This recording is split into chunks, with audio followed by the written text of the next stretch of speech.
This is a production of O'Brien Communications. Hello, friends. I'm Tim O'Brien. Before we get started, I just want to apologize for my audio quality last week. I screwed up last week. You heard the audio that was the backup audio, and it sounded hollow.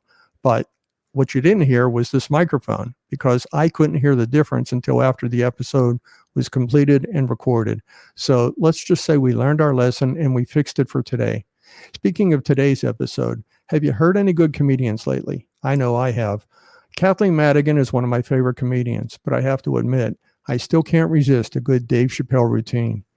And he's one of the people we're going to be talking about today. Today, we're going to talk about the question, is cancel culture killing comedy? Before we get started, just a reminder to make sure to subscribe to us on YouTube or on Rumble. And if you're listening, give us a good rating and review wherever you listen to your podcast.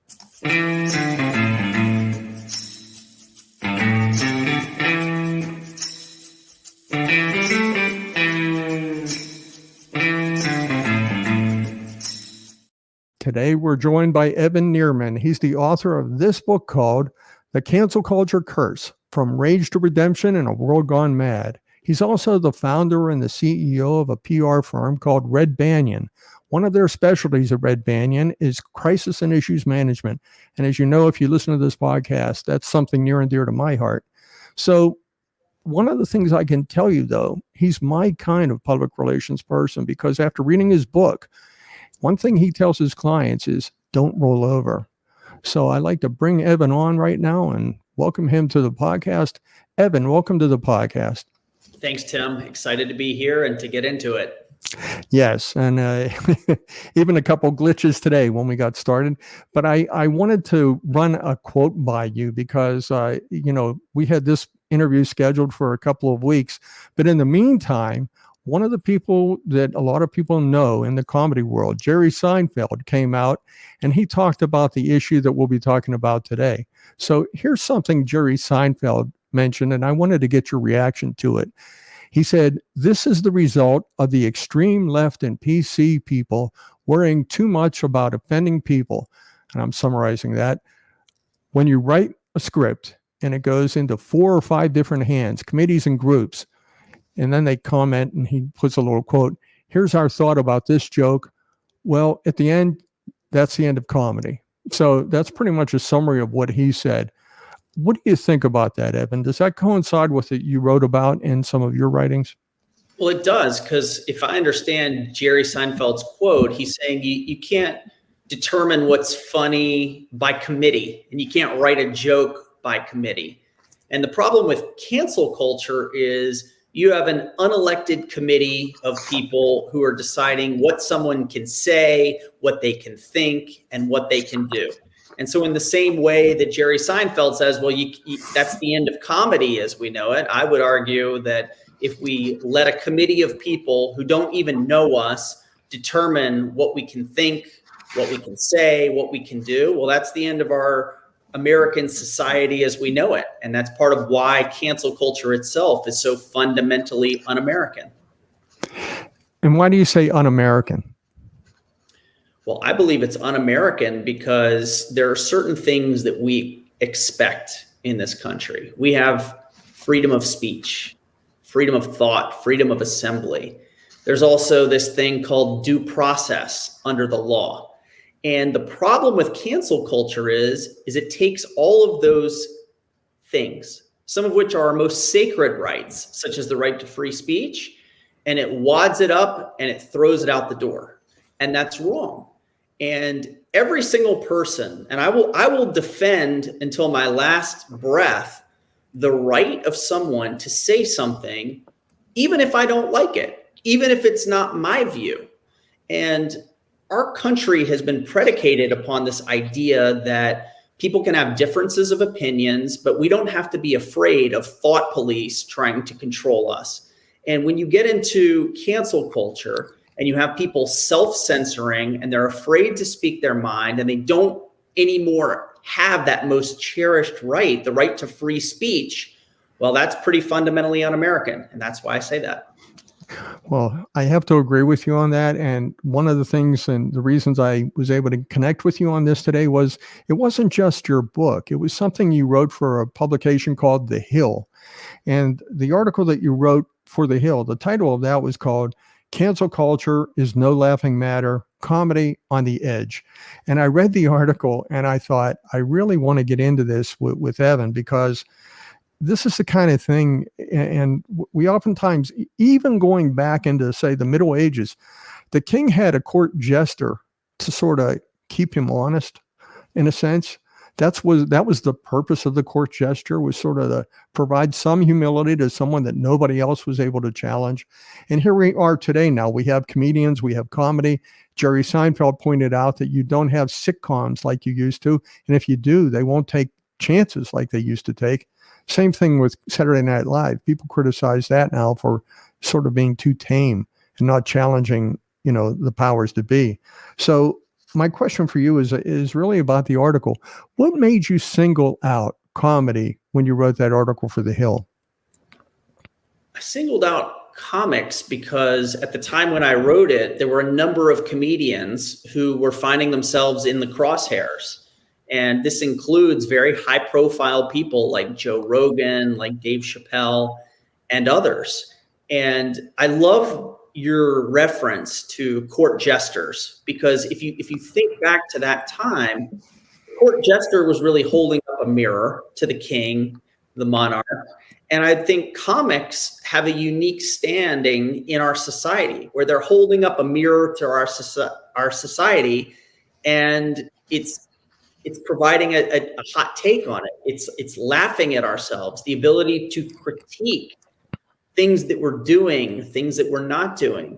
And the idea that a comic or comedians whose job is to push boundaries, to be funny, if you're going to police them and you're going to crack down on them and you're going to try to ruin their careers and silence them and deplatform them for the jokes that they tell, where does it stop?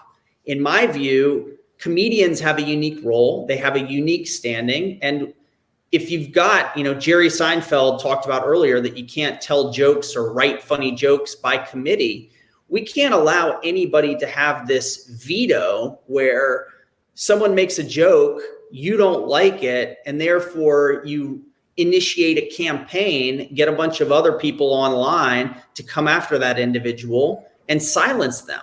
That just doesn't make sense. So in my view, censorship and cancel culture are incompatible with comedy. And that's why I felt compelled to write that piece.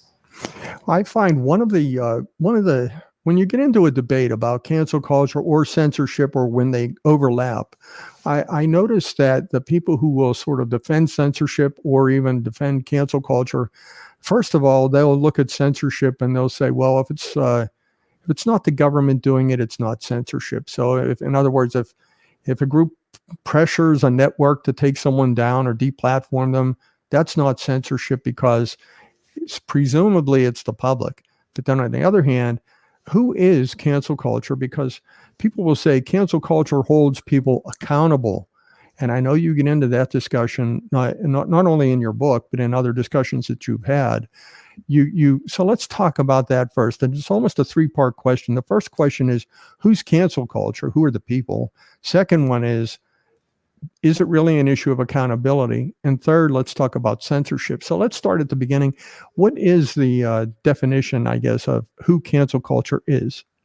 Yeah, and I get into the specifics of how to define it in a more academic sense in the book, but kind of in layman's terms, I talk about cancel culture being the use of intimidation by a group to punish and disproportionately attack someone over a perceived crime that they've committed.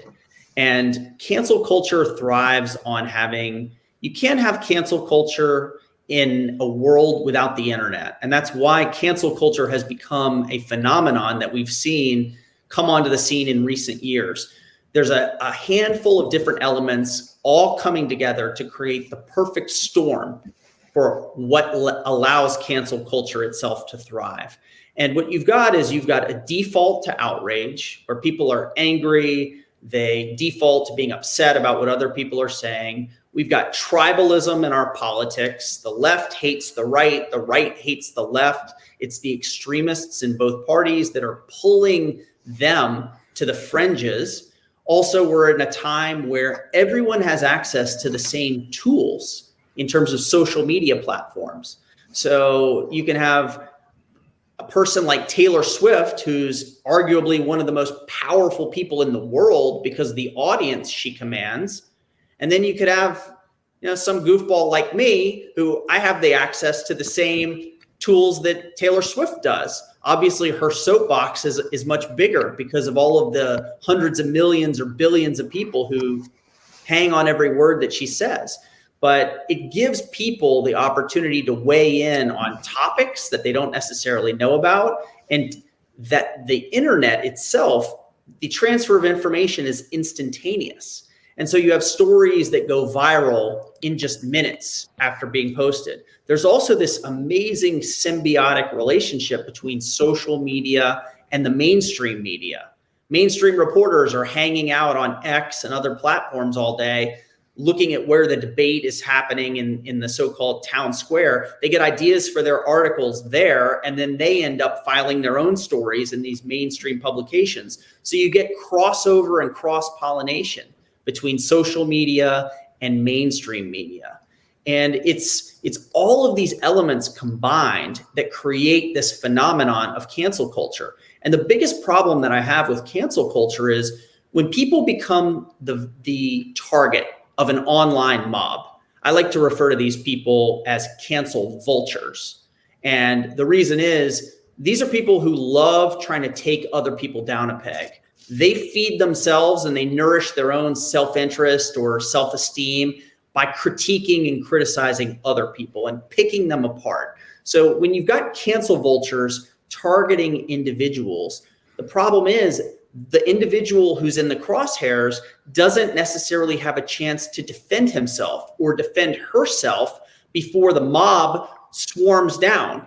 And so in these instances, what cancel culture produces is the unelected few that are out there decide. They become judge, jury, and executioner. And the person never gets the opportunity to defend themselves. And I think this bleeds perfectly into your second question, which had to do with accountability.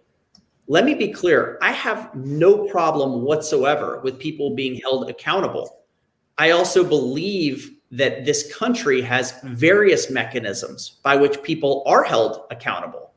If you commit an infraction at work, maybe they're going to write you up. They're going to report you to HR. If you're not doing a good job in your profession, you may find yourself on a performance improvement plan. If I commit some sort of crime, well, I can be held accountable under the law. I can be arrested by law enforcement. If I wrong somebody or we get into a business dispute, the other person has the opportunity to go to the legal system to hold me to account. So we have all of these different built-in ways to hold each other accountable in our society. So when people say that we need cancel culture in order to keep people accountable, I think that's nonsensical. We already have lots of mechanisms for accountability.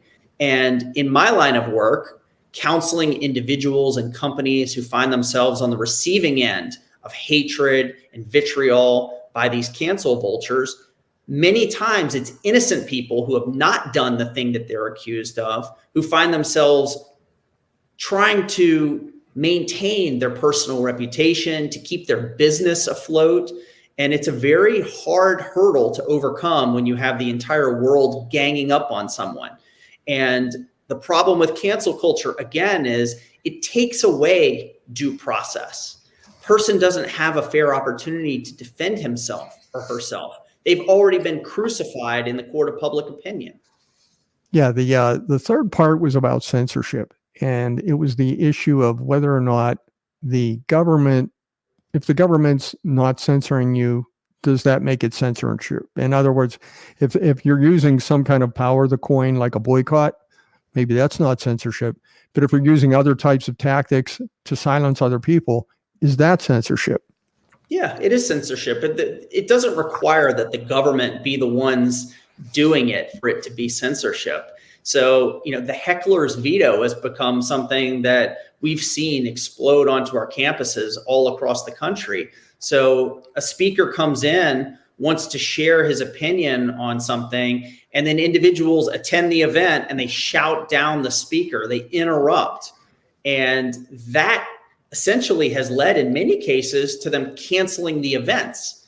So an individual who is at what we like to think of as institutions of higher learning, where students are supposed to be challenged, their ideas are supposed to be challenged. It's supposed to be a debate, and students can hear from multiple perspectives in order to make up their minds. Instead, you have many times students showing up, shouting down someone who's saying something that they don't want to hear. So rather than being open to engaging in a debate, an exchange of ideas, they instead focus upon trying to silence the other person because they have judged that other person, their views are so reprehensible, or even this leap that their words constitute violence, which is nonsensical. And it's a terrible thing. And I think there's a big difference between free speech and then playing a negative role and actually preventing an exchange of ideas. And you see this also on the campuses that are going on right now. You've seen these protests erupting related to the war between Israel and Hamas. And I think people who are reasonable would say, well, students, if they want to protest, if they want to express themselves, they have a right to free speech. I personally, as it relates to that issue, think the students are misguided. I think they don't really understand when they're echoing some of the rhetoric of a terrorist organization. They don't understand the context. They don't understand what they're saying or why it's so wrong. But there's a fundamental difference between chanting, singing, holding up signs, and then occupying campus buildings, taking over buildings, preventing people from being able to come onto the campus. And again, it speaks to this crazy world that we're living in right now, where people are taking it upon themselves to decide what they hear, what they think, and trying to limit other people's abilities to do so. And I think that's just so incredibly wrong. And that's why ultimately I do think cancel culture is going to fizzle out, because there are reasonable people on the left, the right, and the center who are recognizing that it's not right to punish people in this way. And even in instances where people make mistakes, there has to be a path to redemption. We can't live in a world where every mistake is punishable with the most strident punishment and it lasts forever. We started this conversation, Tim, with you doing what I thought was great communication. You spoke to audio difficulties in a prior recording. You explained what happened, you described it, you recognized it, and you talked about how it's not going to happen moving forward, and you've corrected it.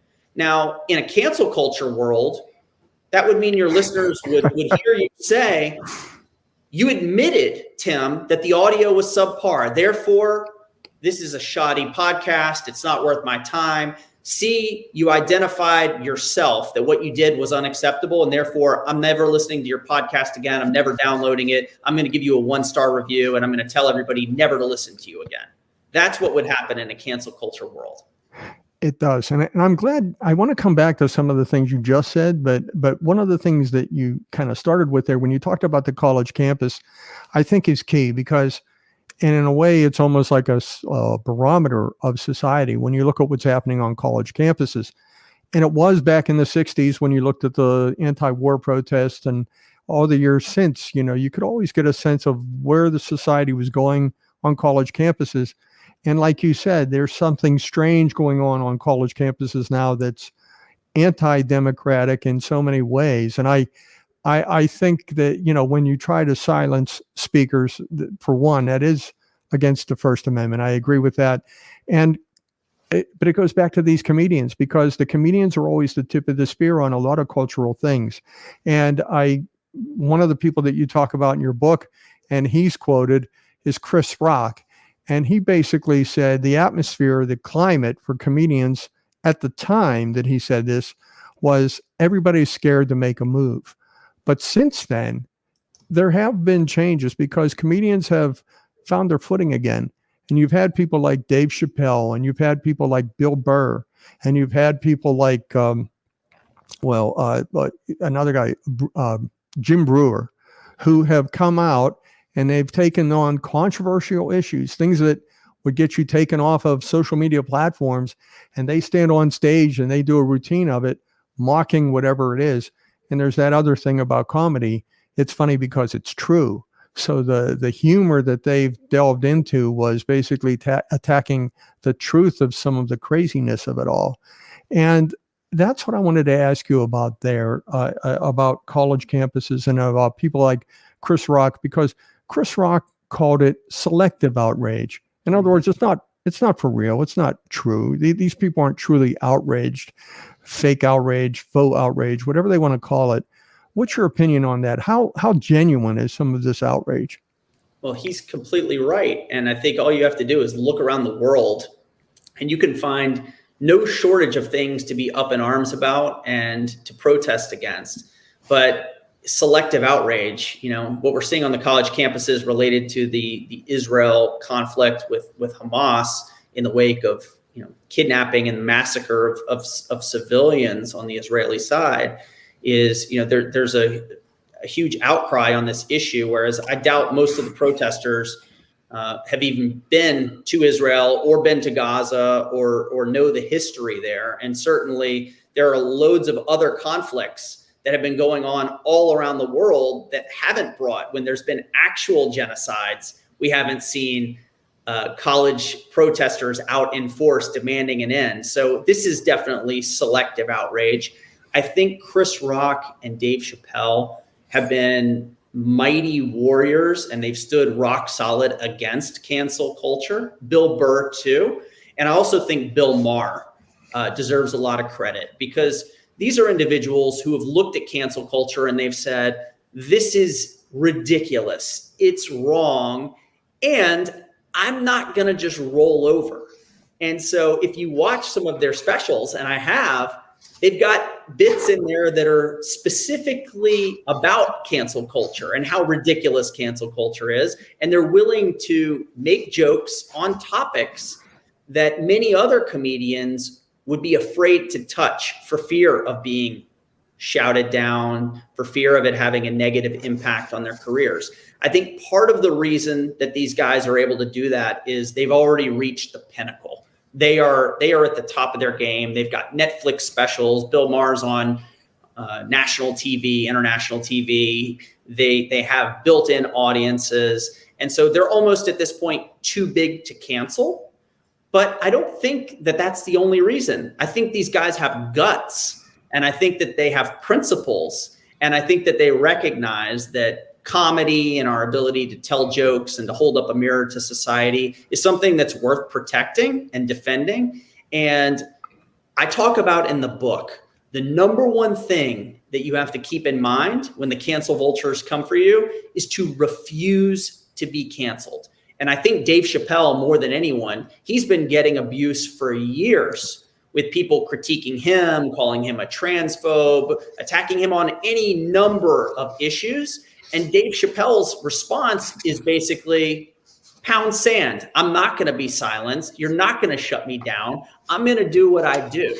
And when you click over mentally and you refuse to be canceled, it's a very powerful and empowering decision.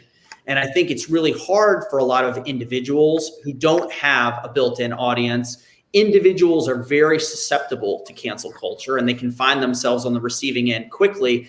And they don't have the same resources that high-profile celebrities have. They don't have agents and lawyers and crisis managers and publicists. So they're left to go it alone, which is part of why I wrote the book, to give people a playbook for how to manage it if you find yourself in the middle of a crisis and cancel culture, and how to ideally avoid it in the first place.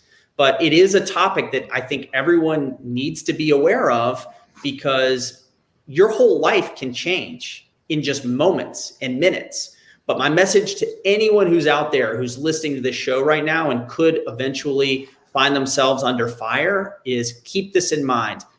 When they come for you, it's going to be very hard. You're going to feel like the world is against you. The inclination is going to be to go inside, to not say or do anything. That's the completely wrong move. You have to be willing to get in the fight. You have to defend yourself. You have to get your side of the story out there, because if you don't, you're going to be rolled. No one is going to tell your story better than you tell it yourself. And so even at that most crushing moment where you just don't even want to pick your head up off the pillow, you have to be willing to defend yourself. And this too shall pass. It's funny. Before we got started today, and I'm glad you went there, because I did want to talk about this. Before our interview, I told you that people tried to cancel me twice. And it was not at the scale that you might see with a Dave Chappelle.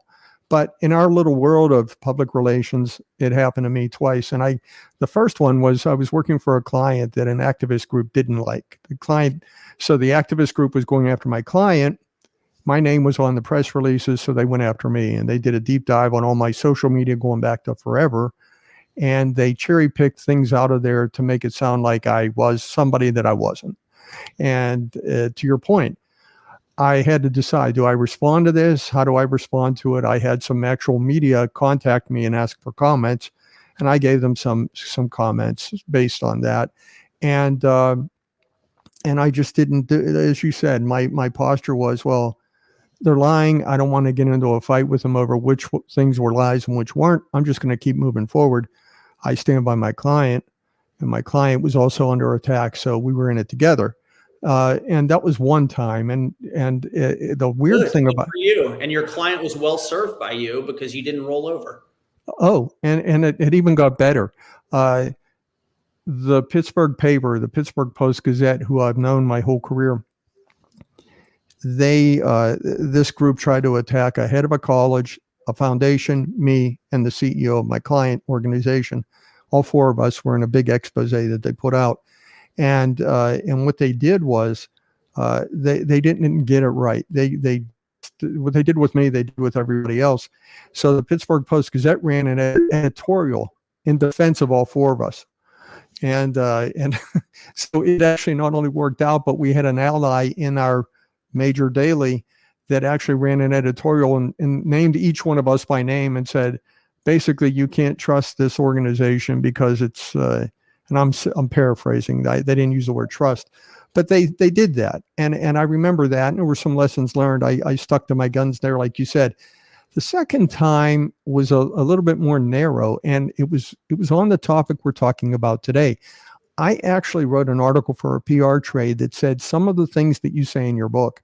One of them is, don't bother, and it was all centered. The title of the thing was centered on there's no such thing as a sincere apology. That I'm paraphrasing the headline, but when I wrote the article, it was pretty much, don't go out there and think that there's such a thing as this $1 million magic wand apology that's going to get you out of trouble. It's not a PR tactic. It's something you have to do.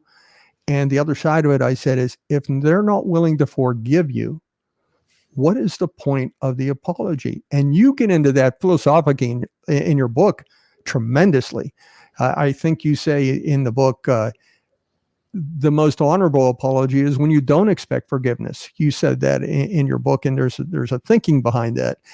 But my point from a PR standpoint was, don't go expecting forgiveness when you apologize. And no matter how much people say, well, that wasn't a sincere enough apology, that's just somebody basically pulling the rug out from under you and leading you on. So you have to look at it like, and in crisis work, what am I doing if I'm at fault to fix the problem? And am I communicating that? That's one. But what if I had nothing to do with the problem? What if the allegations are false? What if they're baseless? And we're seeing that, like you said, with cancel culture. More often than not, they'll attack a visible target because they want to basically get their pound of flesh and some publicity out of it. And that's how they do it. So they pick innocent people minding their own business, not involved with whatever the issue is that they want them to be involved with, and they kind of drag them into it and then try to cancel them. But I that goes back to what you said. Someone tried to cancel me when I wrote that article. He was actually a trade editor at another publication. He demanded that the trade take my article down he proved my points basically. And When and that he, happens, isn't it? It's ironic. And I wrote a book about cancel culture, and I found that a lot of the people who should have had me on their podcasts, on their shows, etc., they were hesitant to bring me on because they made assumptions about me that were completely false. They read the title of the book, The Cancel Culture Curse. I'm calling it a curse. I'm obviously saying I don't think cancel culture is a good thing. And they made this leap that I'm some sort of hard right, reactionary, conservative, and nothing could be further from the truth. I'm a centrist. I'm an independent. I like to make up my own mind on issues. And the reason I spend so much time in the book talking about apologies and the types of apologies is it used to be there was a very clear formula for crisis comms. I'd call it the 3 F's. If you foul up, you fess up, and then you fix it up. And apologizing and recognizing that you did something wrong was kind of step 1. It was what got you rolling down the forgiveness train. Those days are over because, as I described earlier, the second that you apologize and you admit that you've done something wrong, that's when the cancel culture crowd comes out and goes, see, you're admitting you're a bad guy. You made a horrible mistake. You deserve everything that we're doing to you. And, the example that you just gave about someone didn't like your argument or they didn't like your client, so then they tried to have an article removed. Is there anything more fundamentally un-American than that? I don't think so. I was invited to debate someone at the Brooklyn Book Festival last year. And when I tell you, I was speaking before an openly hostile crowd who was applauding the other person on the panel who was speaking in favor of cancel culture. And when they went to the audience Q&A, someone stood up, and I'm paraphrasing here, but she basically said, I came to this session hoping to learn how I could use cancel culture to fight for justice. I'd like to thank the other person on the panel for being there. And then she pointed at me and she said, and you, Evan, I don't know why they invited you here. I think it's a disgrace. I disagree with everything you said. I don't think you added anything to the conversation. And I think you should leave. You're not welcome here. I don't think you contribute any ideas that I'm interested in. And I think everyone here would be a lot better off if you would just get up and walk out of here. And I thanked the person. I said, I just want to express my appreciation because you've just made my point better than I could have ever made it myself. You don't like my view on an issue.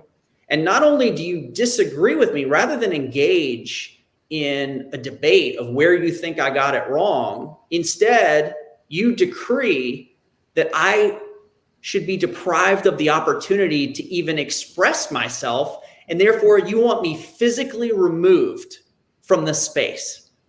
That is cancel culture. That shows the damage that is done by that kind of limited thinking. And you've got people acting in a very illiberal manner many times who profess to embrace liberal values. Kind of ironic. There is irony in that. And I think that it's part of the power of cancel culture. It's a dirty little secret for the people that are trying to do the canceling is if you don't participate in your own cancelization, if you don't participate in your own cancellation, then they are weakened just by that. If you decide I'm not going to participate in this, I'm not going to overreact. There are even things like, and I know that you talk about this, and I tell clients this myself, the news cycle is the news cycle. If the news cycle doesn't get news out of you today, it will get news out of somebody else tomorrow. And so I'm not saying you don't apologize, but if you don't feed the news cycle by helping to feed oxygen into this fire that is coming after you, they will go somewhere else for the same thing. So how would you explain that? Because I thought you explained that very well in your book. Yeah, I mean, look, and I would actually say, if you haven't done anything that warrants an apology, don't apologize. If your apology needs to be directed to an individual, well, apologize to that individual. You have no obligation to apologize to a self-righteous mob on X who's calling for your head and your firing and your termination. So I would not roll over instantly because you think that that's going to somehow bring you redemption. That's not the case at all. Look, I remain optimistic about this country. I do believe, for all the people who speak disparagingly about the United States, we're not perfect. Lord knows we've got lots of areas where we can and must do better. But this is still the greatest country on the face of the planet. And what I would encourage people to think about is, your fellow Americans are not the enemy. Just because you're on one side of a political issue, it doesn't mean the people on the other side of that issue are your sworn enemy and you need to be opposed to them. There's actually so much more that unites us than divides us. And if we allow ourselves to get pulled into a cancel culture mentality, it really weakens the fabric of our society. It leaves us more susceptible to misinformation and disinformation by rogue states that want to see us rip ourselves apart from the inside out. And so we should stop taking the bait, and we shouldn't fall into their trap. Yeah, I think one of the best pieces of advice you could give someone is from a consumer standpoint is to turn off the social media, put the phone down, go for a walk. Don't let that, because that's basically an anger machine. The whole point of it is to get you afraid or angry or something to cause you to stay online and get active with social media. So that's one way a consumer can do it. And if, like you say, you're the target of, you talk about people in your book, and I follow them in real life myself, and that is people like Joe Rogan, what he went through. It's just interesting. I find it interesting from a communication standpoint. Barry Weiss was another one and I think the lesson from Barry Weiss, she's also from our town here, Pittsburgh, is that you can be where you are. You can lose everything that you've got. She had a great position with the New York Times. For all intents and purposes, she was canceled, and she reinvented herself as this with her own media platform, thanks to Substack and some other things that are out there now. Mm-hmm. People like Glenn Greenwald, same thing, Substack. And then you have people with podcasts and people creating their own media platforms because they can, and they have a message. And Barry Weiss has really been on the forefront of a lot of different types of stories now that maybe the New York Times never would have let her cover. So I think in a way it turned out better for people like Barry Weiss. What do you think? I agree with you. And I think Barry Weiss has done a fantastic job, and she's got more power and more influence now in the way that she's operating than she did when she was just one cog among many at the Gray Lady at the New York Times. So it's a great example. And people do get to choose where they get their news and their information. And there are an increasing array of outlets where people are free thinkers and they don't feel locked into dogmatic approaches where they're pro this or anti this, and it's coming down from on high with an editorial slant. And so it's an exciting time to be alive. I wouldn't say that mainstream media is dead, but definitely when you see what Barry Weiss has been able to create, there are sources out there, and there are still journalists who believe in truth and facts and fairness. And you got to seek those out wherever you can, as opposed to just buying what's being crammed down your throat. That's true. And I think there's one thing that you say in your book. You kind of left it open-ended, and I wanted to throw something by you because I heard somebody comment on the same issue. You talk about if you refuse to be canceled, you won't be canceled. And you talk about people who are uncancelable, and you talked about some of that today. And you said you couldn't quite explain exactly why some people are uncancelable. But I heard someone say this, a media person say this a few years ago, and it stuck with me ever since I heard it. And it was pretty much, if they don't make you, they can't break you.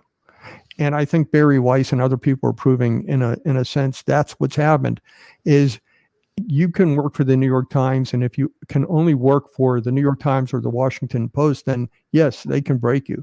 Or if you can only have a show on NBC or ABC or CBS, they can break you. But people like you talk about in your book, Roseanne Barr, have reinvented themselves off of the networks. So maybe they made her, but they can't break her because she has other avenues now. So what are your thoughts on that? If they don't make you, they can't break you. I agree. And I think in every one of those circumstances, people have proven that the old way is not the only way. And just because they cancel your show and maybe literally cancel you, look at Tucker Carlson. His show was literally canceled on Fox News. And he's been out there on podcasts. He's been broadcasting on his own platform on X. And he's still managed to land interviews with world leaders and to play an outsized role in shaping public discourse. So the mainstream press is not dead, but it also doesn't have a monopoly anymore on information and news and analysis. And so I think people recognize that, they see that, and it comes down to refusing. If Tucker Carlson had decided, woe is me, they canceled my show, it stinks, and just rode off into the sunset, that would have been one way to play it. But instead, he reinvented himself. He rebounded. And I think reporters are showing us that they do have that ability, and we should look at that as inspiration. And when one door closes, another opens. And so if you're in a situation where your employer is, rushes to judgment and, fires you because of an alleged transgression, well, there are plenty of other options and there are ways to come back. And there are plenty of people, and I know this because many are my clients, or there are other cases that I've observed in the press where if a person was willing to fight to defend their legacy and their reputation, they would find that there is sometimes light at the end of the tunnel and there is an opportunity to be redeemed. I just have one more question for you, and it's kind of tied to this one because it's another example of what you just said.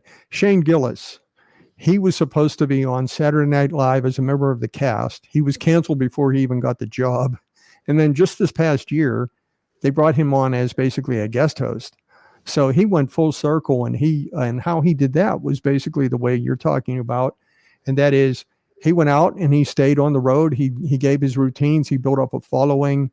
He had a podcast, and I believe his podcast pays him close to $200,000 a month, if I'm not mistaken. So he reinvented himself, and now here he is, a bigger star than he ever would have been had he just stayed on the Saturday Night Live cast. So my question for you, my final question, and that is, if you were to advise a comedian now, if a comedian came to you now and said, Evan, they're trying to cancel me because of something I said on a podcast 10 years ago, and it was a joke. And then it didn't make news because cancel culture wasn't what it is now.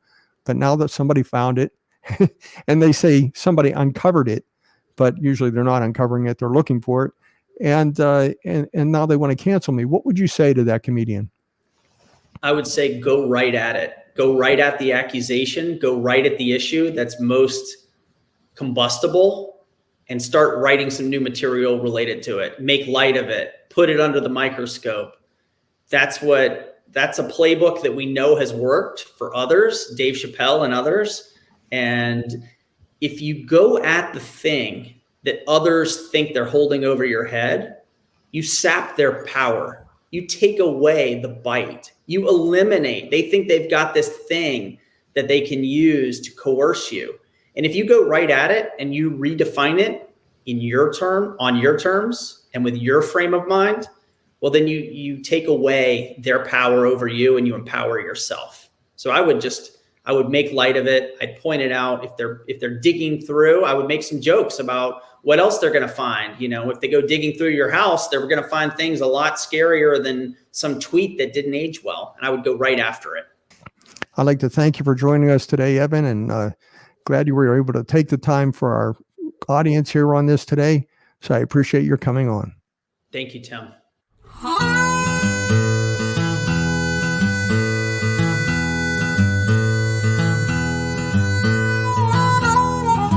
To learn more about all that we talked about here, please see our episode page at shapingopinion.com. Make sure to leave a rating and review and subscribe wherever you get your podcast. Want to connect? Check out our website, shapingopinion.com. Follow us on the X platform, Facebook or Instagram at Shaping Opinion. And make sure to join our Facebook group called Shaping Opinion Podcast Listeners. Shaping Opinion is a production of O'Brien Communications. Copyright O'Brien Communications 2024.